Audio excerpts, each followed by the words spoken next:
Oh, so where is the recording up there? Okay, now see now. How do I get at this? I can't. Is this one? Which one? Okay.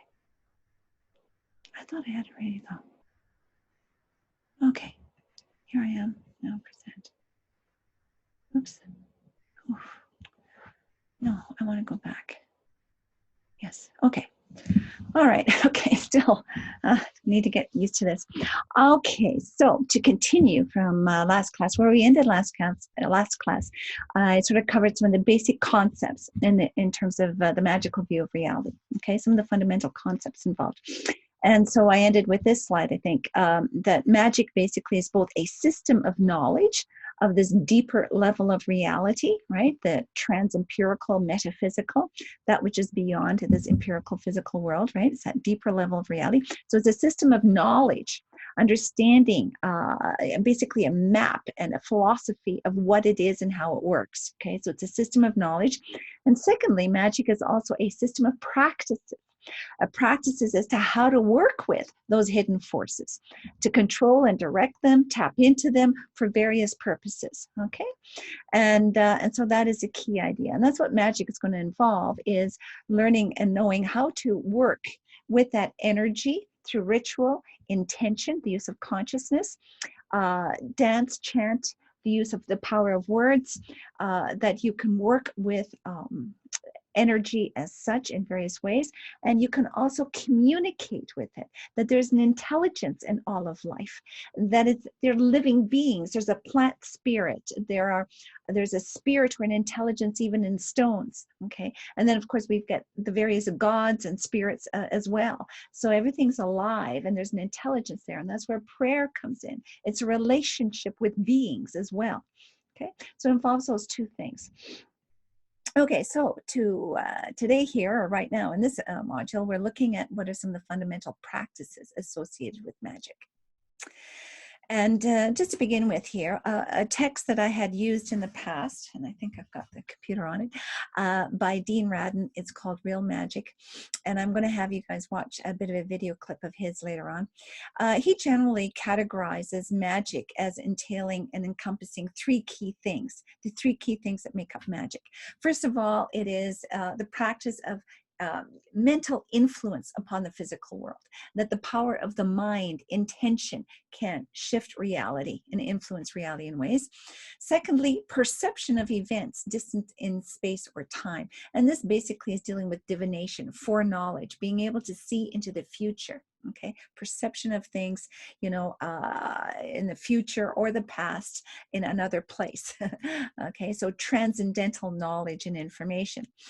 And then thirdly is an interaction with these non-physical entities, i.e. spirits, gods, what have you. So basically we have the attempt to shift and work that reality either with or without the help of the gods, so to speak. And that's why prayer can be regarded as a part of magic. You know, if it involves a goal end, or an end goal of wanting to have a result, wanting to shift reality in some way. That's why, you know, prayer is asking, oh God, please do this, do that, change this, heal me, whatever it is. You know, those prayers, they're in a sense, technically, an attempt to influence, direct reality at the non-physical, i.e. spiritual level, right? And that's why, again, I'll do a whole little section on defining magic because there's a lot involved with that, but that's an aspect of it. And then, of course, it involves the knowing of the future, and that's where divination comes in.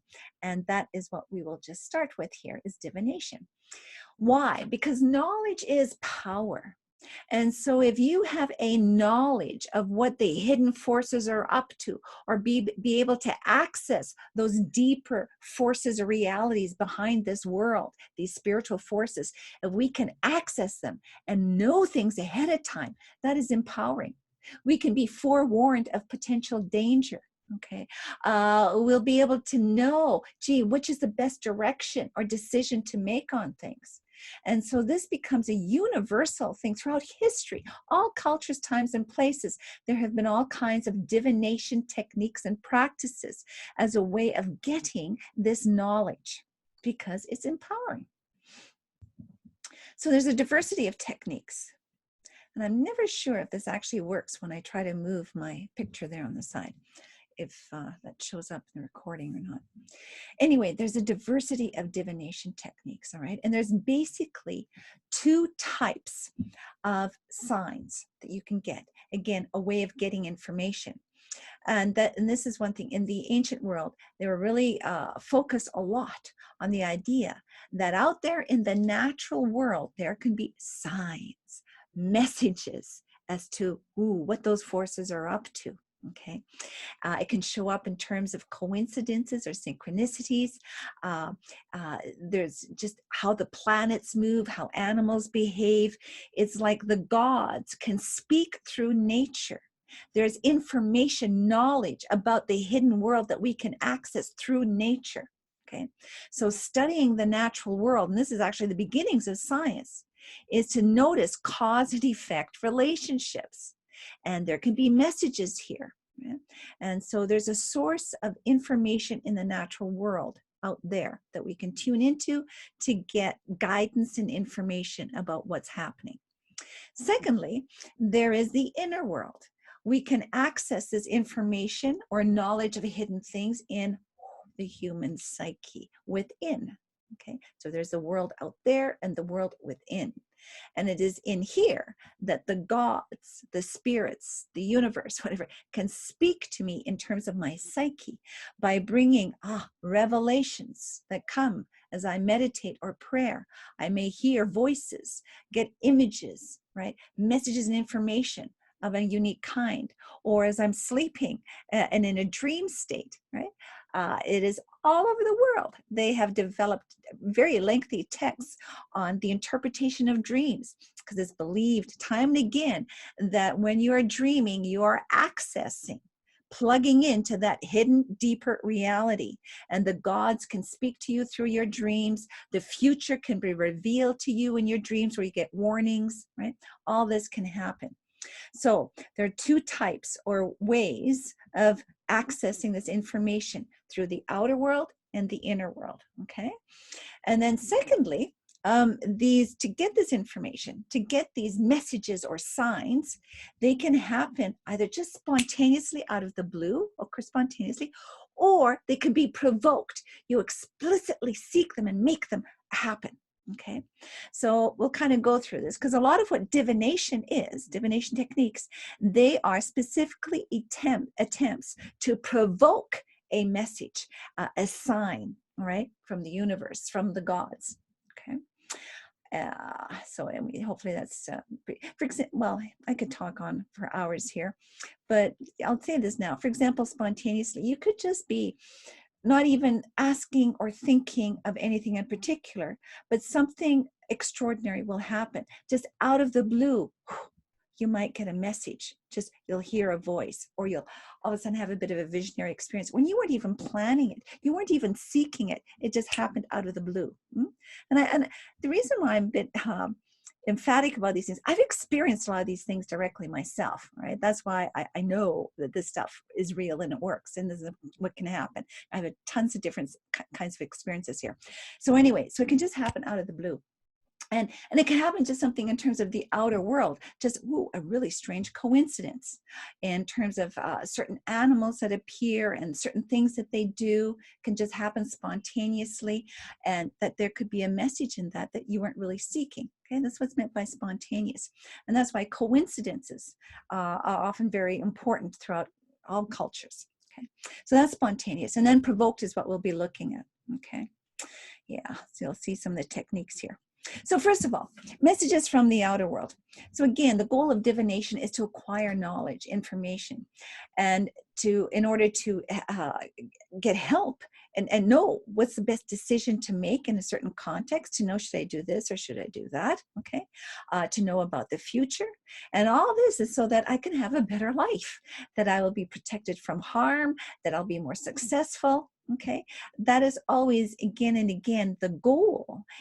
Originally, right, prior to religion developing a lot of doctrines, is the purpose of this spiritual stuff was always empowerment in this life, to be more successful in this life, to have a good life, to be protected from danger and harm, all right, to be prosperous, to have well-being, healthy, all that stuff. Okay, that was always the goal. So many techniques would be used. And here, for example, you have what's classic here in divination is when there are specific objects that are used, okay, all kinds of objects, and I'll go through some techniques here. And you usually first begin with a question. You're wanting to get some kind of a sign, a message, an answer of some kind, and ask those forces to influence these objects that you're going to be working with. Right? So classic are here, first of all kinds of scrying techniques. Scrying, that's a term for it. That is when you're using certain objects that can be influenced to create certain images, pictures, shapes. For example, oil on water, having some water and putting some oil on it. And then you will rely upon the spirits to guide the movement of that oil into patterns and shapes. And that then there will be a message in how those patterns show up. Okay, so that's oil on water. Same thing with burning a candle or some incense and asking the gods, to influence the movement of the smoke. And as you look at that smoke, you'll start to see patterns, and there will be a message given to you through those images. And this is very similar to dream work. Okay, you're looking for symbols and metaphors. And again, symbolism is always a key language of religion and spirituality, is the use of symbols and metaphors. So there'd be kind of like images that will show up, and then you've got to interpret what is the meaning of that image. Okay, that's a key thing. Reading tea leaves, in a cup, drinking your tea. And as you're drinking your tea, you're thinking of your question, and you've got loose tea leaves in there. And then you flip it. It could be tea leaves or it could be coffee grounds, right? And you flip it and allow it then to take certain patterns. And then you'll read the message that's in your coffee grounds or your tea leaves. Similarly, tied in with this is also shiny surfaces, like you'll see this in ancient Shinto practices, and that's why in a Shinto shrine in Japan, you'll have a shining object that's always a symbol for the spirit, the kami, okay, in Shintoism. But this was something common in the ancient world, using a shiny object like some metal, right? Today it could be a mirror, or what's classic is the crystal ball, okay? Something that's kind of shiny, but yet it can play with light and dark, and images can show up, all right? And you're reading, again, the images there in terms of getting a message through them. So those are just various ways of using scrying as a technique where you're calling upon the spirits of gods to use these objects to bring you that message, okay? All right, hopefully that's clear enough. Another way is just using all kinds of objects that you would toss or lay out and throw down. And again, you ask the question that you'd be spoken to, and you could throw down certain types of dice. And a lot of the games that we have today have roots in divination techniques. So the rolling of dice that the spirits will control, how that little block, how it will land. And maybe there'll be a number on it, or it could be a stick that's a certain shape. And like in Chinese tradition, one side is yin, the other one is yang. And then you'll have combinations of the yin and the yang that lead up to what eventually evolves into the I Ching. Okay, the I Ching, the book of changes, is a way of getting guidance. You'll have, say, if we go to the Buddhist temple, right, they'll have a container there with 64 sticks. And again, it's tied in with the I Ching, that as you ask your question in front of 1,000 Buddhas, and you ask your question, you're shaking this a container with all these sticks, and you're asking your question, thinking about, oh, Buddha, please show me what the answer is, da, da, da, da, da. And eventually one stick will fall out with a certain number on it, and you could look it up in the book, and there'll be a message there as to the symbolism associated with that number, which is a combination of, again, going back to ancient Chinese yin and yang kind of thing. There's a lot of detail to all these things. But you'll have all kinds of practices of the casting or throwing down of some kind of objects, and the way they fall, all right, in terms of the numbers, the patterns, or what have you, there's a message. The answer to your question is there. And that's how runes, if you know the old Germanic language, were little symbols. And those symbols would become kind of like, there were words that kind of were like also the beginnings of an alphabet, but they were used, and this is so interesting here, is the beginnings of language and a written text was in divination. Similar thing over in ancient China. In fact, I think I have a slide coming up on that. Yeah, the Shang oracles, the very beginnings of civilization in China, and the first beginnings of writing there was in the context of divination practices, right? So it goes way back. So you've got runes, and then eventually we have tarot cards that develop that you all know. And then from there, we've got all kinds of cards of various kinds, where you have your question and you shuffle the cards, and then it's just, again, there's these energies are guiding which card will show up that will give you then the answer that you're seeking. Okay, so this is very common, all kinds of techniques, but the basic principles are always the same. Some kind of objects that are used. You have your question that you're putting out, that intention that you're sending out, your consciousness going out there, speaking to the intelligence within the universe, right? Within nature, with those forces. And they then will come in and direct on an energetic level what will show up, how those tea leaves will be formed, which card happens to be picked up. They will be guiding those energies for that to give you the answer. So there'll be a linking between your consciousness in here with what shows up in the outer world. And it's a type of coincidence. It's a type of synchronicity. All right, where your need, like, oh, I want an answer to this question. Oh, and so in your mind, your intention, your consciousness here is push going out like energy into the universe that then is going to be met with the energy out there in the universe to then give you the answer that you need that will fit in with where your psyche's at. It's sort of a linking between the inner and the outer.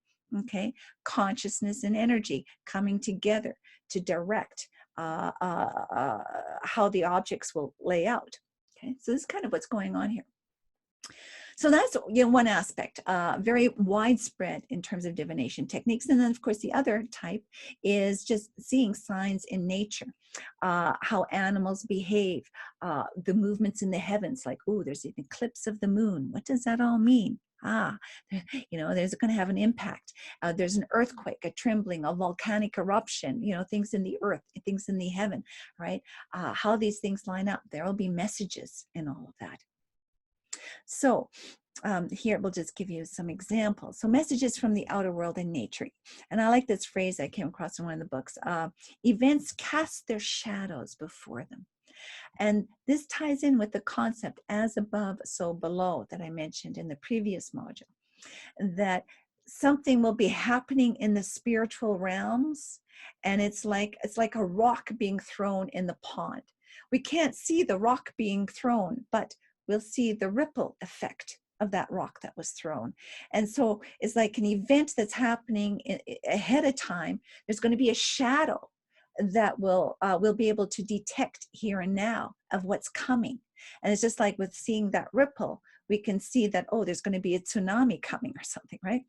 So that's the idea, is that there is a connection between this world and the hidden world, the lower world of physicality and the upper world of spiritual reality, so to speak, right? The above and the below. And so, anyways, yeah, I have already, I might end up repeating myself a lot because I kind of always never just follow my slides. Okay, I'm just moving my picture there. So there's various ways of reading those signs. There will be signs and omens in the physical outer world, in the sky, the planets, the moon, comets, eclipses, and from this astrology develops, okay? Even the movement of clouds, there could be meaning in that. If, again, you really put out that intention, it's as though they could be, the gods can move the clouds in a certain way to speak to you, for example. The behavior of birds and animals, etc., right? And it's held that these signs contain messages from the gods because they can influence and direct this outer material world.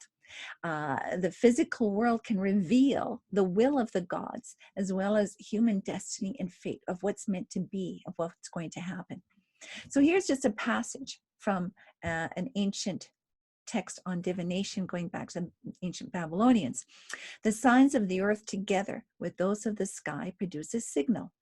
Heaven and earth both bring us signs, portents or signs, okay, messages, each separately but not different, since the sky and the earth are interconnected. So if there is a sign that is evil in the sky, there's going to be then something evil that's going to happen on earth. If there's an evil sign of something evil on earth, i.e. certain animals are going to be doing something, or you observe some kind of behavior that's evil on earth, that is then again a forewarning of something evil that's going to happen on the other side. That there's an interconnection as above, so below, okay, of the two realms is always a key idea. So astrology is a classic example of how this gets worked out. And we have, again, the Mesopotamians had their system of astrology that develops in the Middle East, or the ancient Near East. The Chinese developed their system of astrology. In India, they developed their system of astrology, right? And it's all held that the heavenlies influence what happened on Earth. The planets, the sun, the moon, these celestial kind of entities, they indeed exert an energetic influence over the planet. And so if you know how to read them, you'll be able to pick up on where things are heading, what there's going to be a tendency for, that the energies are going to be going this way instead of that way. And so that will then indicate that, these are going to be the forces at play here. Okay, and therefore we'll know how to work with it. What do we do about it? Are they good forces or negative? Is it going to be forces that say, oh, there's going to be a lot of danger, there's going to be a lot of flooding happening or disruption in the climate? And it's like, okay, now we're forewarned and we'll be prepared. We'll know how to prepare. We might not be able to change it, but we can work with it, right, and be informed as to what's coming up. Now, also what's very ancient is the idea that it's the gods that are behind them, that they all have a divine intelligence working within them, is a very ancient idea. And so this is why we have various deities associated with the planets. So Venus is the goddess of love and fertility. Mars is the god of war and plagues, right? For example, the planets then have certain characteristics, a personality, a power of influence, and they're seen as such by the fact that it's believed there's an intelligence within it, a living intelligence associated with the planets. Okay, and that's sort of the idea that the gods are working in and through nature. Okay, hopefully it all makes some sense. Again, just to give you a bit of an idea. Very common is the observation of animals and their behavior. And so, so here's just a bit of a slide how Roman officials would, whenever they'd make an important decision, they would take their council of augurs. Augurs are those who are experts in reading the signs of nature, omens and signs, specifically about the animals and behavior. And they would observe the birds in a certain section of the sky in terms of how fast they fly, the direction, the numbers, the altitude, all that, that all gave clues, even the sounds that they might make, their movements, right? And just to give you another example that I found interesting is that before they go to war, they had special chickens that were set aside for divination practices, so that they would pose the question, would it be good if they went to war and, next week against so-and-so, and they'd observe the chickens' behaviors.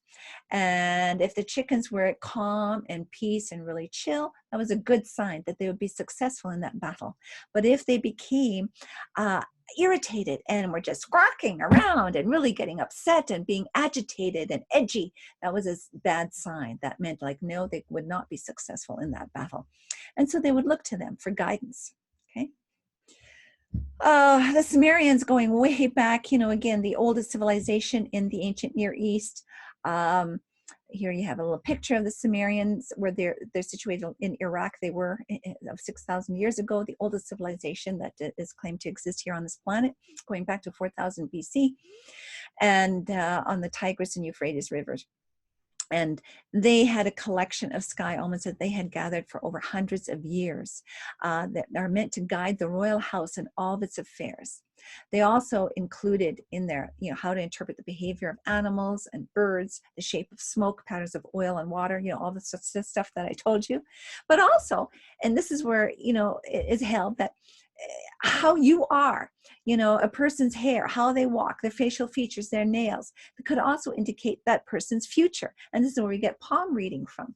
The lines on your palm, all right, can tell you about your life, your future, your destiny. Same thing with reading your eye, the iris in the eye, the tongue along the ear. And in China, they have all these different techniques that they will use to diagnose any kind of illness or ailments that you struggle with, and can give a diagnosis of what's going on for you by looking at your eye. And there is that whole idea that the whole is in the part and the part is in the whole. That the whole of my body is in my eye and in my ear, in my foot, reflexology. The whole is in the part.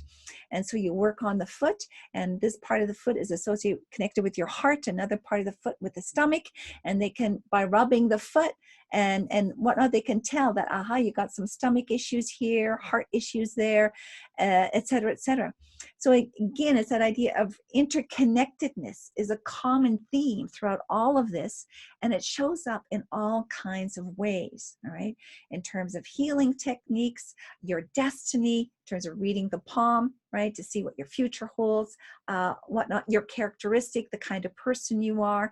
You can tell it by just looking at how they walk.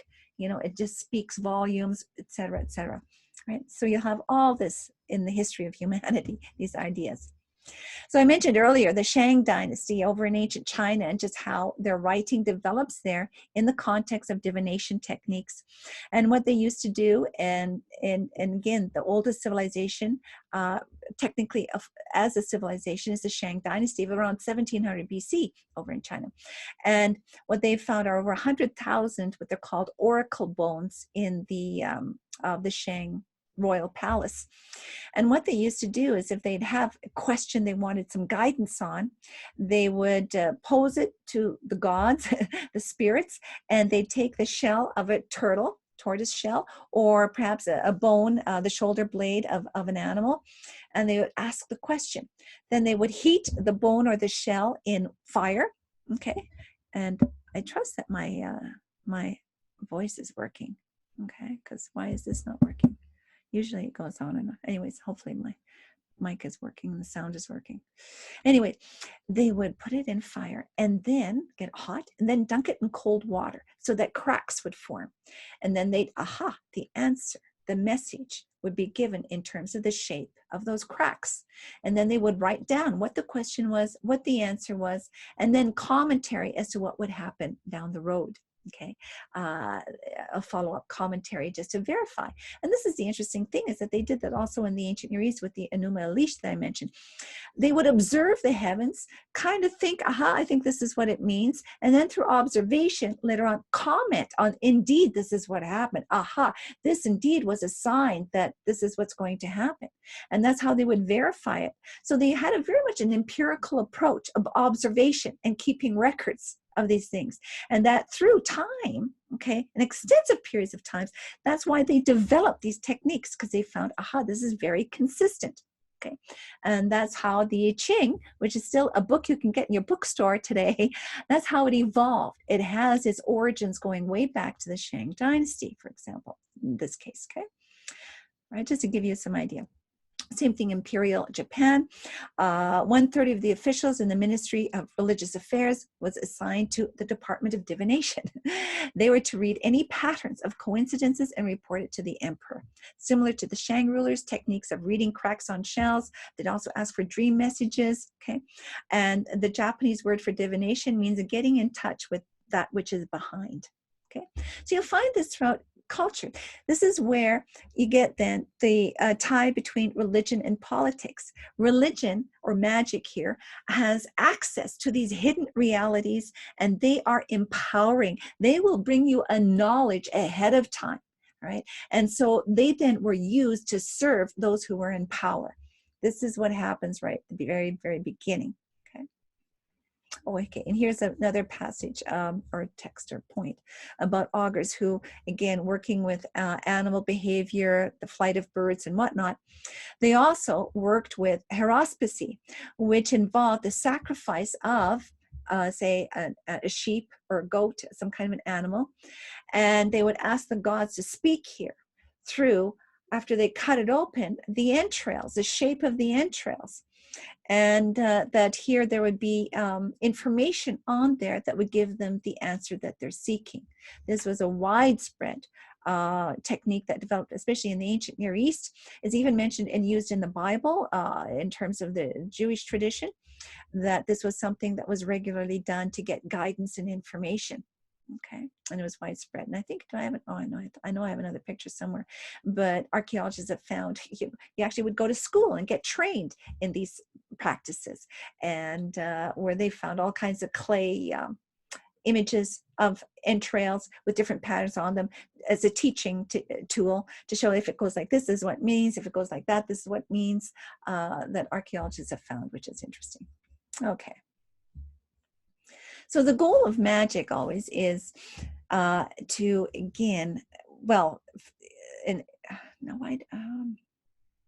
okay. Oh, I think, let me just check here. I think I should have moved that slide. Oh, well, let me just go back. Yeah, I think I moved this slide, whoops, down the road, going backward here. Yeah, the goal of magic is to exert power to achieve an end. Yeah, and I need I forgot to move this slide further down. Okay, but the gods speak through the world that they created. All right, that's where we get information. But then they also use magic to direct the world, and that is the basis of their power. And this is something we see kind of worked with in the ancient Near East, Mesopotamia, Egypt, and in India. And so the question is, well, if that's what the gods can do, why can't we? Why can't we use magic as well to direct it, right? And we'll definitely see that develop in India, as I'll talk about my Hinduism when I do Hinduism. But a key idea with that is that words are the key here. Words contain power. It's this vibrational frequency of the sound can literally shape and shift reality. And that words contain the very essence of things, the uncreated essence, sort of the primal beginnings, that which exists before it materializes. The vibrational frequency in sound taps into the very essence of something before it becomes a form, a material form, right? That's a huge thing. And this is very interesting. It's going to, I really messed up with this. I should have, you know what, maybe I should end here and edit this out. Yeah, because I go too long. You know what? I'm going to move this slide and talk about this later, okay? So I'm going to end this, and then we'll go on to this next one in terms of how it speaks within the psyche, because I think I go too long in one session, because I can just keep going here. So then how can I stop the recording? Can I stop it from here? Yes. Okay, that's